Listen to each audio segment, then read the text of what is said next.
Le débat de Smart Impact, on parle donc du secteur de l'aéronautique avec mes invités Thomas Juin, bonjour. Bonjour. Le président de l'Union des aéroports français et Laurent Timsit, bonjour. Le délégué général de la Fédération nationale de l'aviation et de ses métiers. Bonjour. Bienvenue à vous aussi. Comment se porte le secteur? 2 années de pandémie, il y a encore des restrictions, il y a encore des pays qui se referment, etc. etc. Comment ça va? Je vous pose la question, Thomas Juin. Écoutez, ça va mieux globalement que les 2 années précédentes, puisqu'on a eu quand même un choc inédit. Je rappelle, pratiquement 70% de chute de trafic en 2020, 60-65% en 2021. Donc, cette année, on est à quelques jours du démarrage de la saison aéronautique printemps-été, et une saison qui, on l'espère, en tout cas sur les segments court, moyen, courrier, sera au rendez-vous. On a un changement fondamental, c'est qu'on a un pass sanitaire qui nous a permis de fonctionner depuis quelques mois, et aujourd'hui, on a une saison aéronautique qui va démarrer en avril et qui sera effective dès le mois d'avril. Donc, ce qu'on note, c'est une offre des compagnies aériennes qui est plutôt allante, plutôt offensive. Après, il y a des inquiétudes, mais ça, on pourra y revenir, des inquiétudes fortes, notamment avec tout le conflit qui est en Ukraine et qui peut changer la donne, et notamment changer le coût du transport aérien et le coût pour les compagnies aériennes qui risque d'être assez redoutable. Oui, évidemment. Est-ce que vous diriez, alors pas seulement à l'aune de cette crise, mais que inventer un nouveau modèle économique, nouveau modèle de transition écologique pour l'aviation, c'est tout simplement obligatoire? Et je suis bien conscient que cette réflexion, vous l'aviez déjà bien avant. Oui, je pense que vous avez tout à fait raison. C'est-à-dire qu'on n'a pas attendu aujourd'hui pour imaginer la transition écologique du secteur aérien. De toute façon, on sait qu'elle est indispensable pour des raisons tout simplement environnementales et d'atteindre des objectifs internationaux en matière de réduction des émissions de CO2. Donc, c'est pas quelque chose qu'on a attendu. C'est de plus en plus nécessaire. On s'y attelle. Il y a des solutions, il y a des véritables solutions qui existent. Après, mais on y reviendra, il faut savoir les mettre en œuvre. Oui, alors vous demandez un plan de soutien pour la décarbonation de l'aviation. Il y a des plans de relance qui ont été annoncés, ils ne suffisent pas? Écoutez, en fait, dans les grands leviers qui existent pour décarboner le secteur aérien, il y a naturellement ce qu'on appelle l'avion vert. Donc c'est la technologie, c'est l'avion électrique ou l'avion à hydrogène. Alors ça va venir, mais ça viendra à partir de 2030, 2035 au mieux. Et puis c'est essentiellement sur ce qu'on appelle le court et le moyen courrier. Sur le long courrier, on a besoin d'autres solutions. Et la solution la plus évidente, dont on aura besoin en 2050, mais qui fonctionne déjà aujourd'hui, c'est les carburants aéronautiques durables. Et en fait, le point qu'on met en avant aujourd'hui, c'est que le gouvernement, dans France 2030, investit dans l'avion vert, dans la nouvelle technologie, et on lui en est totalement reconnaissant, et c'est indispensable. Mais dans le domaine des carburants aéronautiques durables, là aussi, il y a besoin d'investissement. Et aujourd'hui, on a le sentiment qu'ils ne sont pas au rendez-vous là-dessus. Et que, il y a encore un effort à faire en matière d'investissement dans ce domaine-là, qui est absolument essentiel pour réussir la transition écologique de l'aérien. Oui, on a vu le scénario pour cet objectif zéro émission d'ici 2050. L'usage croissant de carburants non fossiles, mais c'est quoi les carburants non fossiles? Alors moi, dans une autre émission, j'ai reçu une entreprise qui travaille à partir de bactéries et qui finalement nourrit les bactéries. Alors c'est totalement une phrase de Béotien, mais ça peut devenir du carburant, ça nous fait rêver. C'est l'une des pistes, ça? Oui, il y a plusieurs pistes. Bon, il y a le biofuel qu'on connaît. Alors, il faut savoir que les carburants qui sont aujourd'hui certifiés, donc utilisables dans les avions, peuvent provenir de déchets, de détritus, de huiles usagées. Mais il y a également de la recherche aujourd'hui pour aller vers du e-fuel, donc du carburant synthétique, puisqu'on sait très bien que la ressource en déchets ne sera pas suffisante à terme, et on ne parle même pas des terres arables, puisque là, l'aérien ne prendra pas sur les terres arables.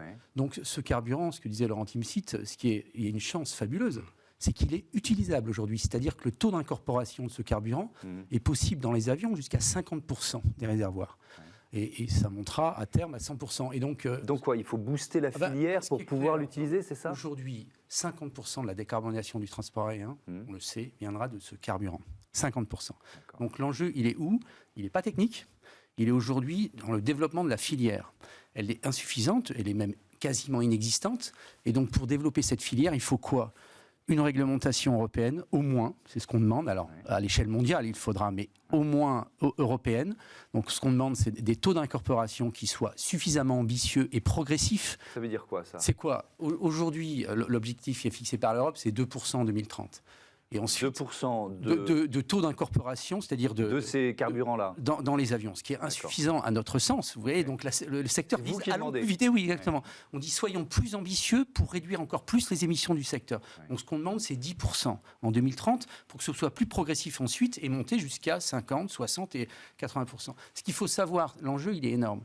Ces carburants permettront, si on y arrive, en 2030, de réduire de 70 à 80% les émissions du secteur. 70 à 80%. Donc ce qu'on dit aujourd'hui, c'est que le gouvernement français engage des actions. Je crois qu'il y a des appels à manifestation d'intérêt, 400 millions d'euros mis dedans. Mais ce qu'on demande surtout, c'est qu'il y ait une politique globale, une politique fiscale, une politique cohérente à l'échelle française, européenne, qui amène toute la filière vers ce carburant durable. Aujourd'hui, ce n'est pas du tout engagé. Ça veut dire, Laurent Timsit, comment ça marche ? Comment ce carburant durable, il est produit à partir de quoi ? À partir de quels déchets ?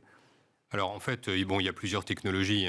Je pense que Thomas Join l'a bien mentionné. Il y a des technologies déjà matures aujourd'hui à base d'huile usagée ou de déchets forestiers. Ça, on peut le faire très facilement, mais il faut trouver la biomasse suffisante pour le faire.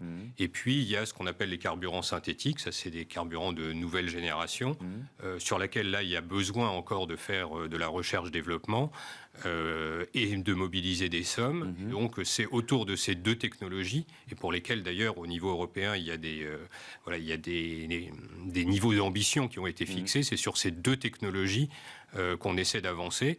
Mais pour ça, on a besoin de financement. Alors de financement non seulement pour bâtir une filière, en France, d'ailleurs, parce que ça contribuera à l'indépendance énergétique de la France, ça contribuera aussi à créer des emplois, donc on a besoin d'investissement pour ça, mais on a aussi besoin d'investissement pour réduire le coût de ces carburants, parce qu'aujourd'hui, en l'état, ça va coûter de 4 à 10 fois plus cher. Donc ça veut dire quoi ? Il faut de l'incitation fiscale, Exactement, il faut de l'incitation fiscale, parce que sinon, les compagnies aériennes seront dans l'incapacité d'absorber un tel choc, en particulier si les mêmes conditions ne s'appliquent pas aux compagnies d'autres continents. Et ça, c'est vraiment, il y a un problème de distorsion de concurrence qui peut exister si la réglementation qui est adoptée se fait uniquement à l'échelle régionale et n'est pas développée également à l'échelle globale. Et donc ça, c'est un aspect sur lequel on est très vigilant.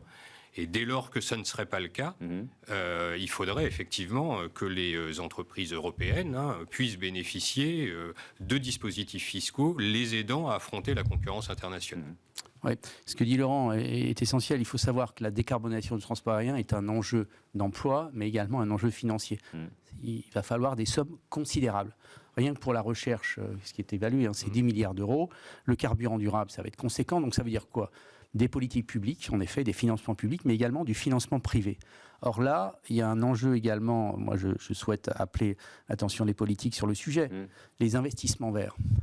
Le financement vert. Ce qu'on appelle la taxonomie européenne. Il est essentiel, que la décarbonation du transport aérien entre dans ces financements verts. Il faut être cohérent. On sait très bien que le transport aérien continuera en Europe, est nécessaire, indispensable dans nos sociétés. Donc ce n'est pas exclure l'activité, mais alors comment on flèche ? Comment on est sûr que les financements iront à la création du carburant vert ? Tous les investissements iront vers de l'innovation pour l'aviation de demain, c'est-à-dire l'aviation décarbonée, devra être fléché comme un investissement vert. Autrement, le financement privé, vous imaginez, toutes les banques vont flécher leurs investissements. Donc c'est un enjeu considérable.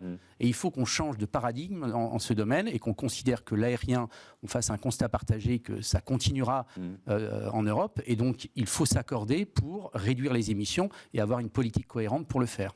Je vais vous faire un aveu. On a lancé ce débat après que j'ai lu un article, je crois que c'est dans Le Parisien, sur la biodiversité dans les aéroports. J'étais un peu surpris. Ce sont des lieux de biodiversité tout simplement par leur espace, les aéroports ? Oui, pour résumer, effectivement, ce sont des espaces d'une certaine manière qui restent verts, qui sont clôturés. et dans lequel, effectivement, peut s'épanouir la biodiversité. Alors c'est toujours un peu contre-intuitif quand on dit ça, mais vous avez peut-être vu récemment, il y avait cette image qui a été prise à Orly d'un renard qui se promenait sur les pistes. Et d'ailleurs, il y a une association qui s'appelle Aérobiodiversité et qui régulièrement fait le tour des aéroports, décerne, finalement qualifie d'une certaine manière les aéroports autour de la protection de la biodiversité. Et voilà, c'est des espaces dans lesquels on trouve des espèces très rares et qu'on ne trouve pas ailleurs. Ouais. Mais effectivement, oui, parce que vous représentez les aéroports français. Moi, je suis ravi lorsque Laurent puisse vanter les actions des aéroports. Non, ce que je peux dire, c'est que de fait, si vous voulez, un aéroport à une prairie naturelle. Pourquoi ? Parce qu'on ne peut pas faire de culture pratiquement, puisque c'est incompatible avec l'exploitation des pistes et autres. Donc nous avons des centaines d'hectares, des milliers d'hectares qui sont finalement en prairie naturelle. À tel point que le conservatoire également naturel vient aujourd'hui sur certains aéroports, je ne vais pas en citer pour faire la pub, mais vient sur certains aéroports pour prélever des graines dans les prairies naturelles des aéroports pour les replanter dans des endroits où les cultures, finalement, l'agriculture a réduit ces prairies naturelles.